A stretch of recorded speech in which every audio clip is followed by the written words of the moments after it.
Astrid Ajenjo Calderón, profesora de la Universidad Pablo de Olavide, especializada en economía feminista. Bienvenida. Muchas gracias a vosotras. ¿Qué es la economía política feminista?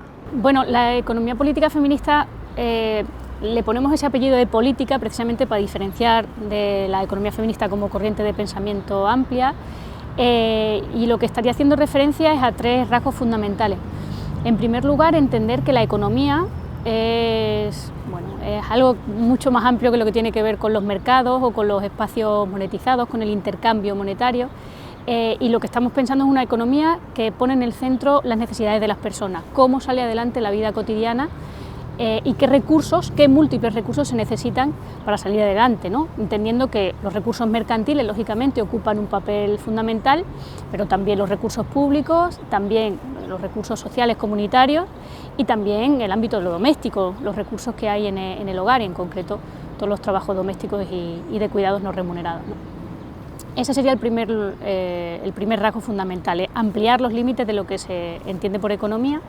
En segundo lugar, entender que el género es una categoría económica clave, es decir, que no es una variable que se pueda añadir y por tanto también quitar, sino que es las gafas, digamos, desde la cual elegimos mirar el funcionamiento de la economía, porque la economía se sostiene sobre muchos elementos de desigualdad, claramente, por ejemplo, la división sexual del trabajo, pero aparte genera por su propio funcionamiento muchas situaciones de desigualdad entre géneros, por supuesto, de clase, de razas, etcétera, ¿no? Pero nos situamos el género como una categoría teórica central. Y el tercer elemento sería entender que la economía política feminista no es solo una cajita de herramientas que nos permite entender la economía, bueno, desde otra óptica, ¿no? Digamos, desde un punto de vista teórico, sino que es una propuesta de acción política. Es decir, hay una propuesta de transformación para organizar la vida en común de otra manera, ¿no? Es decir, hay un sistema económico inherentemente injusto y hay toda una serie de propuestas para tratar de transformarlo. En ese esquema que nos contabas, ¿qué papel juegan los trabajos de cuidados?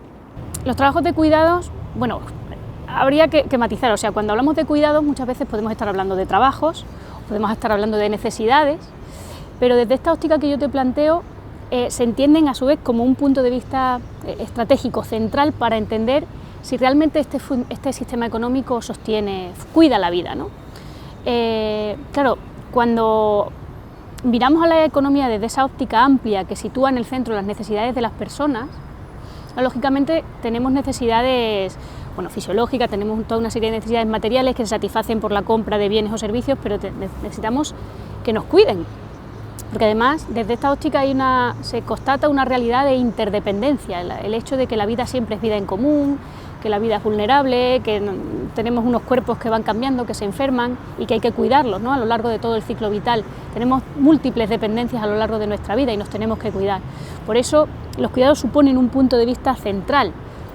Los cuidados que, si los entendemos como trabajo, ya sabemos que mayoritariamente son trabajos que no se pagan. Por supuesto que hay cuidados privatizados, pero la mayor parte se realizan en el ámbito de lo doméstico y son cuidados no remunerados, ¿no? Que realizan además fundamentalmente las mujeres en los núcleos domésticos, ¿no? Por supuesto también hay un trabajo de cuidados que se está pagando, pero que está regulado de una forma o que hay que poner bastante en cuestión, que es todo lo que tiene que ver con el empleo de hogar, como bien sabemos, ¿no?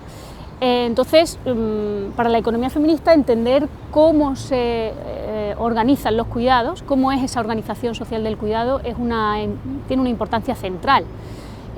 No porque eso sea el todo de las preocupaciones de la economía feminista, pero entender eso nos va a dar muchas pistas sobre, por ejemplo, luego cómo se reproducen desigualdades en el acceso, por ejemplo, a los mercados de trabajo, ¿no? Porque si nosotras las mujeres, ¿no?, estamos cuidando el doble de tiempo, según nos dicen las encuestas de uso del tiempo, a la fuerza estamos el doble de tiempo, ese tiempo no lo estamos dedicando a otras esferas, a otros espacios, ¿no?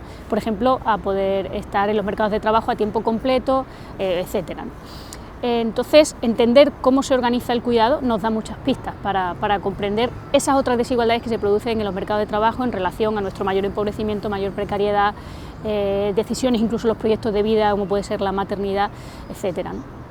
Todo esto tiene que ver con algo fundamental en la economía política feminista, el conflicto capital-vida. ¿Qué es eso, el conflicto capital-vida? Para la economía política feminista, digamos, el enfoque de la sostenibilidad de la vida, es decir, poner la sostenibilidad de la vida en el centro es la clave, ¿no? Pero claro, la sostenibilidad de la vida debe ser la meta política, que nuestra vida se sostenga en condiciones de justicia, de igualdad, de dignidad. Y lo que observamos cuando analizamos el funcionamiento del sistema económico es que existe una contradicción central entre lo que podemos denominar los procesos de acumulación capitalista, de obtención de beneficios, y los procesos de sostenibilidad de la vida en condiciones de igualdad, de justicia y de dignidad, ¿no? Entonces, con ese conflicto lo que estamos haciendo referencia es a esa tensión que se produce en muchos casos, pero claro, podríamos pensar que en el marco de un sistema económico capitalista todas las necesidades se resuelven, ¿no? Aspiramos a estar cada vez mejor, pero lo que observamos es que solo se satisfacen aquellas que tienen una demanda solvente, por decirlo de alguna manera, ¿no? Hay vidas que importan, hay vidas vidas directamente que sobran, ¿no? y esferas de la vida que carecen de interés para los mercados, ¿no? E incluso se obstaculizan en muchos casos, ¿no? Y ese conflicto capital-vida hace referencia a ese tipo de contradicciones, a ese tipo de tensiones que las podemos ver en múltiples escalas que no afectan a todas las personas por igual, ese conflicto en función de la posición que tengas en el mercado, en función de tu condición de clase, de tu condición de estatus migratorio, de tu condición de distintas capacidades, etcétera, ¿no? Entonces, es importante ver que es un concepto teórico, pero que que tenemos que todavía seguir haciendo esfuerzos en aterrizarlo más en cuestiones concretas, cotidianas, pero que observamos que nos atraviesa la vida a la mayoría de las personas, ¿no? En nuestro día a día. ¿Qué puede aportar la economía política feminista a las crisis actuales? Bueno, lo primero que puede aportar es dar una lectura amplia, entender que, por ejemplo, las crisis económicas no son solo crisis económicas que afectan al desempleo, por ejemplo, ¿no? y a que tengamos menos ingresos y que por tanto pasemos más dificultades, que por supuesto eso es así, ¿no? Sino que es una crisis también, por supuesto, ecológica, porque si algo pone la sostenibilidad de la vida o la economía política feminista en el centro es la vida humana y no humana, es decir, igual que antes hablaba de esa realidad de interdependencia, de que nos necesitamos, lo que se constata es que también necesitamos a la naturaleza, ¿no? En esa relación de armonía, ¿no? Entonces, con estas nuevas herramientas entendemos que la crisis no es solo una crisis económica, a raíz de esta crisis sanitaria, es una crisis ecológica inminente, ¿no? O sea, que tenemos ya de hace tiempo encima, no es una crisis social, es una crisis de cuidado, es una crisis de reproducción social, de precariedad, de la existencia, de precarización, perdón, de la existencia, de empobrecimiento sostenido, ¿no? Entonces, nos da herramientas para entender esas otras dimensiones de la crisis y también para poder proponer otro tipo de políticas que pongan en centro otro tipo de soluciones, ¿no? Que no pasen solo, por ejemplo, por la vía mercantil, ¿no? Y aquí me parece que hay una propuesta central que es, igual que antes hablábamos de la importancia de entender la organización social del cuidado, es precisamente plantear respuestas políticas que estén poniendo el cuidado de la vida en el centro, ¿no? De la mayoría de las vidas, ¿no? Y ahí se plantean las políticas de cuidados o los cuidados como un derecho universal, el derecho a cuidados dignos, ¿no? Y que ese tipo de políticas dejen de ser políticas sectoriales de atención a la infancia, a la dependencia, empleo de hogar, etcétera, sino que sean una política palanca que atraviesen el conjunto de la política económica, incluso la política fiscal, la política laboral, etcétera, ¿no? Entonces yo creo que lo que nos aporta la economía política feminista son herramientas, lo primero, para entender la crisis, para entender esas otras dimensiones de la crisis que no suelen verse, porque afectan a lo cotidiano, porque afectan a lo que pasa dentro del hogar, y a entender también que existen otro tipo de herramientas que se pueden aplicar, sobre todo también para entender la importancia, por ejemplo, de lo común, ¿no? De lo comunitario y y de las relaciones que puede tener lo público y lo comunitario, y que no todo pase por la vía de la privatización y la mercantilización. ¿Qué pueden hacer los colectivos sociales para aplicar la economía política feminista? Bueno, ahí yo creo que hay muchas iniciativas que ya se están haciendo, ¿no? Entonces yo creo que los colectivos lo que ya están haciendo, no es lo que deberían, sino lo que ya están haciendo es precisamente ponerlas en marcha y sobre todo releerlas en estos términos, ¿no? Releer un banco de tiempo, releer una red de apoyo mutuo en términos de sostenibilidad de la vida, a mí me parece que es central. Un poco esa idea de que sean esas iniciativas bueno, pues sueltas, ¿no? Iniciativas, pues ver que todas, no sé, es como politizarlas en otro sentido, sobre todo desde este enfoque que al final lo que se trata es de cuidar la vida, ¿no? de organizar la vida en común con otras lógicas, ¿no? Entonces yo creo que no es que deberían hacer, sino pues poner sobre la mesa lo que ya se está haciendo y ponerlo en común y sobre todo releerlo en términos de sostenimiento de la vida. Y algo fundamental, los retos. ¿Qué retos tiene la economía política feminista? Bueno, retos todos, ¿no? Ahora mismo estamos en el marco de una crisis multidimensional que hay que afrontarla desde muchos frentes, ¿no? Tenemos una crisis, con un colapso ecológico ante el cual, bueno, todas esas propuestas en torno a un capitalismo verde es una absoluta falacia, ¿no? No nos conduce, es una huida hacia adelante clarísima. Entonces ahí hay un reto fundamental y los feminismos deben estar ahí, en ese avance hacia otra forma de organizar el modelo de producción, pero sobre todo también el modelo de consumo, porque es muy fácil interpelar, digamos, que las grandes empresas modifiquen su forma de producir cuando nos cuesta tanto repensar cómo estamos consumiendo, ¿no? Porque esa es una de las herramientas fundamentales que tenemos también para sostener nuestra vida y también para poder hacer cambios, ¿no? Entonces tenemos como reto fundamental, como digo, el colapso ecológico e implementar pues todo tipo de medidas desde la vida cotidiana. Yo hablo sobre todo desde lo que cada quien puede hacer, ¿no?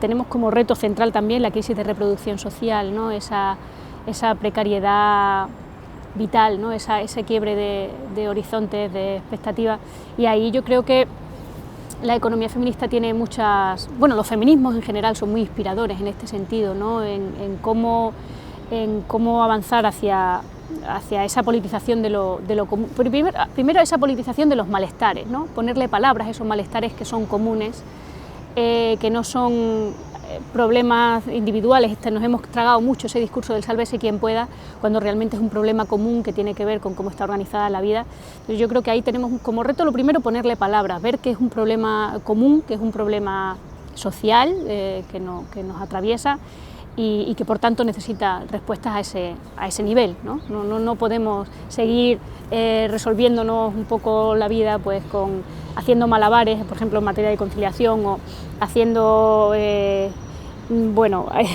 coaching, ¿no? De ese pensamiento positivo, tienes que conseguirlo si tú puedes, pues, en fin, es como romper un poco con todo ese tipo de discursos psicologizadores también que están individualizando el problema, ¿no?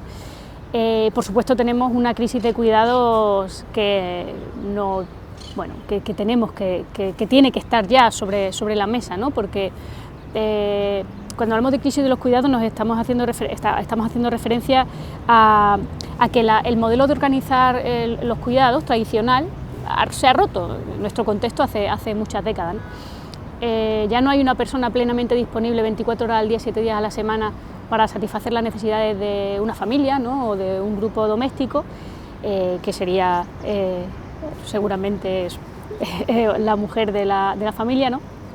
Sino que esa persona ya tiene que estar también consiguiendo un salario, ya no está plenamente disponible, y las necesidades siguen siendo las mismas. Sigue habiendo criaturas a las que cuidar, sigue habiendo cada vez más personas mayores a las que cuidar, personas con discapacidad, bueno, y luego las propias necesidades cotidianas que tenemos en el día a día, ¿no? Entonces ya no hay una persona plenamente disponible para eso, haciéndolo gratis, en aras del amor ¿no? Entonces, bueno, eso es una crisis enorme que tenemos, ¿no? Y que se traduce muchas veces en esos problemas de conciliación que tenemos, ¿no? En ese no llegar en el día a día prácticamente a nada, ¿no? En esas vidas muy, muy complejas, ¿no? Precisamente por esa imposibilidad de cuidar dignamente a quien quieres cuidar, ¿no? Entonces, ahí hay unos retos fundamentales que tienen que ver con servicios públicos de calidad, universales, que tienen que ver con el apoyo a esas redes comunitarias, a ese fortalecimiento de iniciativas que ya existen, pero que tengan un apoyo también, ¿por qué no?, público, ¿no? Por lo menos para proporcionar la infraestructura necesaria para eso. Las empresas tienen que asumir su parte, tienen que asumir que esa idea del trabajador o la trabajadora libre de cuidados directamente no existe. Entonces ahí hay bastantes retos y yo creo que ahí los feminismos tenemos que estar sí o sí, ¿no? En ese cuestionamiento económico. Yo sé que muchas veces la economía da como, bueno, se ve como alejada o se ve como muy en el ámbito del poder o como muy... pero la tenemos que hacer nuestra, la tenemos que hacer propia porque nos atraviesa la vida y porque estamos hablando, y retomo la idea inicial, cómo sale adelante nuestra vida en el día a día, ¿no? Con qué recursos tenemos a nuestro alcance y qué recursos queremos tener. Y yo creo que una vez que hagamos ese replanteamiento de cómo queremos organizar la vida, aquí desde luego los feminismos nos van a dar muchas pistas. Astrid, muchísimas gracias. A vosotras.